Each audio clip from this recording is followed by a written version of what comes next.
Office ഇന്ന് ഉദ്ഘാടനം ചെയ്യുകയാണ്. നമ്മൾക്ക് ഏറ്റവും നല്ല രീതിയിൽ പ്രവർത്തകർക്ക് വന്നു പോകാനും ഒരു ഹൈവേ ഏരിയയിൽ നമുക്കൊരു ഓഫീസ് കിട്ടിയത് തന്നെ പാർട്ടിക്ക് ഒരു ഗുണകരമാണ്. ഇവിടെ എല്ലാ ദിവസവും ഞങ്ങൾ ഇവിടെ വന്ന് എല്ലാവരും ഒത്തുചേർന്നുകൊണ്ട് ഈ തെരഞ്ഞെടുപ്പിന്റെ വിജയത്തിനായിട്ടുള്ള ഒത്തൊരുമിച്ചുള്ള പ്രവർത്തനം കാഴ്ചവെക്കാണ് ഇത് ചെയ്തിരിക്കുന്നത്. ഞാൻ ഈ എന്റെ കർത്തവ്യത്തിൽ കിടക്കാൻ തെരഞ്ഞെടുപ്പിന്റെ പ്രാധാന്യങ്ങളെ കുറിച്ചൊക്കെ സംസാരിക്കാറുണ്ട്. പക്ഷെ ഈ പ്രാവശ്യത്തെ തെരഞ്ഞെടുപ്പിനെ സംബന്ധിച്ചിടത്തോളം പറഞ്ഞാൽ ഇത് ഈ രാജ്യത്തിന്റെ നിലനിൽപ്പിനെ തന്നെ ചോദ്യം ചെയ്യുന്ന ഒരു കാലഘട്ടത്തിൽ നടക്കുന്ന തെരഞ്ഞെടുപ്പാണ്. ഇനിയും ഒരു തെരഞ്ഞെടുപ്പിനെ നേരിടാൻ നമ്മുടെ രാജ്യത്തിന് കഴിയുമോ എന്നുള്ളതാണ് ഈ തെരഞ്ഞെടുപ്പിലെ ഏറ്റവും നിർണായകമായ പ്രശ്നം. നമ്മുടെ രാജ്യം നമ്മൾ കണ്ണിലെ കൃഷ്ണമണി പോലെ കഴിഞ്ഞ 75 വർഷക്കാലമായി കാത്തു സൂക്ഷിക്കുന്ന നമ്മുടെ ജനാധിപത്യം, നമ്മുടെ മതേതരത്വം ഒക്കെ തകർക്കപ്പെടുന്ന രീതിയിലേക്ക് കാര്യങ്ങൾ എത്തി നിൽക്കുന്നു.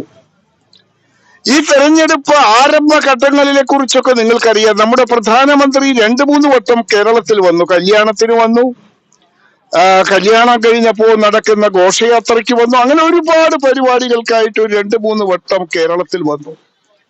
അദ്ദേഹം കേരളത്തിൽ വന്നപ്പോഴൊക്കെ പറഞ്ഞ ചില കാര്യങ്ങൾ നമ്മുടെ മനസ്സിലുണ്ട്. അദ്ദേഹം പറഞ്ഞു, കേരളത്തിൽ ഈ പ്രാവശ്യം BJP 2 അക്കം കടക്കും. ഈ പാർലമെന്റ് നിയോജക മണ്ഡലത്തിൽ നിന്നും വൻ ഭൂരിപക്ഷത്തോടുകൂടി വിജയിപ്പിക്കാനുള്ള ഒരു പണിപ്പുരയാണ്, വടക്കേക്കരയിലെ ഒരു പണിപ്പുരയാണ് ഇന്ന് ഉദ്ഘാടനം ചെയ്തിരിക്കുന്നത്. ഈ ഉദ്ഘാടനം ഇന്ന് നമ്മളെ രഞ്ജിത്ത് നിർവഹിക്കുകയുണ്ടായി.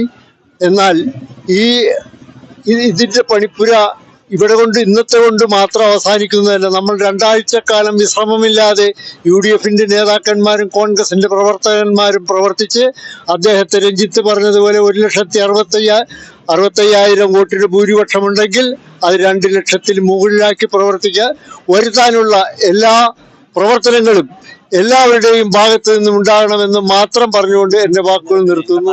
ലോക്സഭാ തെരഞ്ഞെടുപ്പിന് തെക്കേക്കര പഞ്ചായത്തില് വടക്കേക്കര മണ്ഡലത്തില് മുൻകാലങ്ങളില്ലാത്ത രീതിയിൽ നല്ല രീതിയിലൊരു നമ്മുടെ തെരഞ്ഞെടുപ്പ് കമ്മിറ്റി ഓഫീസ് ഇവിടെ നല്ല ഉപയോഗപ്രദമായ രീതിയിൽ ഉപയോഗിക്കുന്നതിനും നല്ല പ്രവർത്തനം കോർഡിനേകരിച്ച് മുന്നോട്ട് കൊണ്ടുപോകുന്നതിന് സാധ്യമായ ഒരു ഓഫീസ് നമുക്ക് ഈ തെരഞ്ഞെടുപ്പിന് നമുക്ക് ലഭിച്ചിട്ടുണ്ട്. ആ ഓഫീസ് നല്ല രീതിയിൽ കോർഡിനീകരണം നടത്തി നല്ല പ്രവർത്തനം നടത്തി നല്ല ഭൂരിപക്ഷത്തിൽ ഹൈബീഡിനെ വിജയിപ്പിക്കുന്നതിനുള്ള പ്രവർത്തനം മുന്നോട്ട് കൊണ്ടുപോകുന്നതിന് എല്ലാ പ്രവർത്തകരുടെയും സഹായം അഭ്യർത്ഥിച്ചുകൊണ്ട്